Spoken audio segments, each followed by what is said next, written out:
Body bags were horror lies.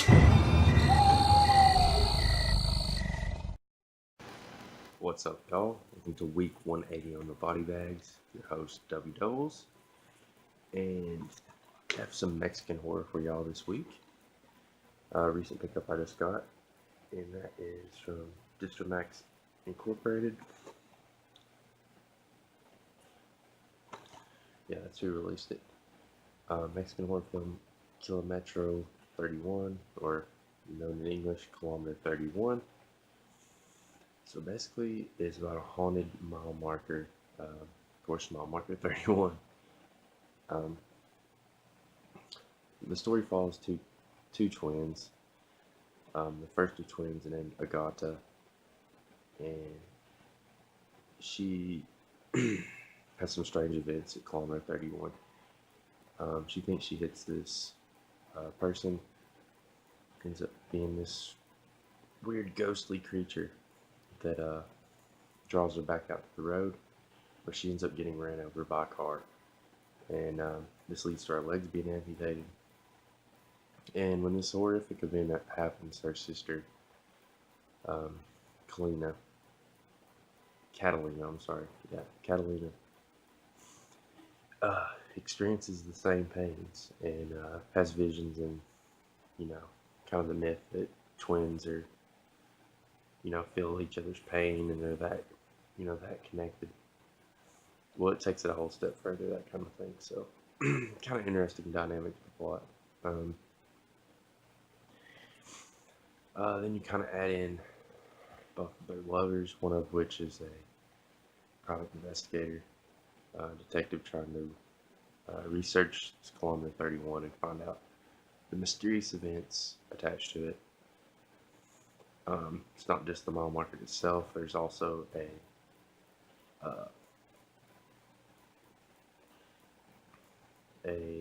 controversial, maybe mysterious area right off the beaten path at mile 31. So they're trying to research these events and put all the pieces together, that kind of thing. A lot of, I was really torn on this one. There was a lot of positives here. Fantastic direction from the director, first and foremost. Beautiful atmosphere and mood set. Does a good job with the cinematography. Yeah, really interesting. It has a really just sleek look to it to be a low budget movie. It really has a big budget look and feel. There's influences of J-horror quite evident in this film. A lot of creepy, maybe just the way the ghosts look kind of remind me of The Grudge kind of thing, or even just a lot of, Japanese horror and Asian horror in general. It definitely takes its influence. And let's see, there's a lot of things like that going for it, beauty-wise. But then there's some serious, I think some plots of the story. The story's just not all that great. It tries to add in a bunch of subplots, and it kind of gets diluted, and it still ends up being predictable overall. You kind of see where it's going. That's the main subplot and story anyway. Like I said, there's a lot of subplots added into this, which I don't mind adding dynamics to the story like that, but it still has its issues from it. I said I think the director got every centimeter he could out of this film and really did the most out of it. Really shoddy CGI in scenes. I would say 60-70% of it is fantastic makeup, really cool prosthetic kind of stuff, cool practicals. The other 30% is really shoddy and shitty CG.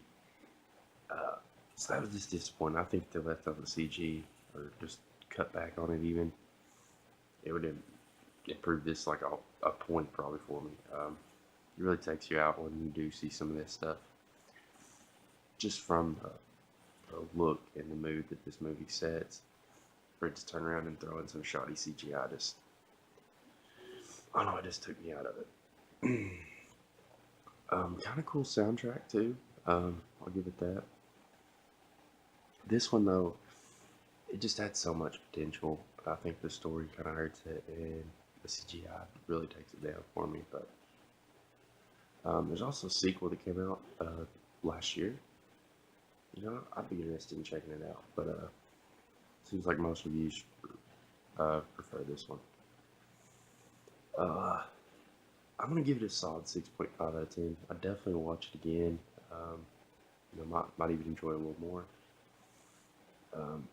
Not a bad film, but just not a great one either. But I think it's worth a watch for sure, just to see the kind of some of the Mexican ghost stories mixed in with the presentation of J horror. I really enjoyed that much of it. So yeah, I'll say give it a watch though. Just make your own opinion on this one, but for me, it was just a slightly above middle of the road. So until next week, y'all. Appreciate y'all watching. Peace.